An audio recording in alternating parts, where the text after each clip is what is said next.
I'm so happy that I knocked fear in the face and I said yes to this amazing opportunity. So my name is Allison and I'm a special needs mom who cannot work out of the house. When I was on TikTok, I saw a live video that was talking about a 2-hour workday and learning how to make daily pay. And I said, oh my God, I need to try this. And I am so happy that I did, because I am literally not even 2.5 months in. I made $13,000 as a complete newbie. And I stink at technology. So I was so scared that I was going to need technology. I did not.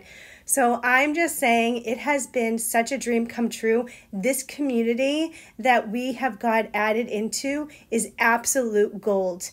Everybody wants everybody to win, and it's nothing like I've ever seen before.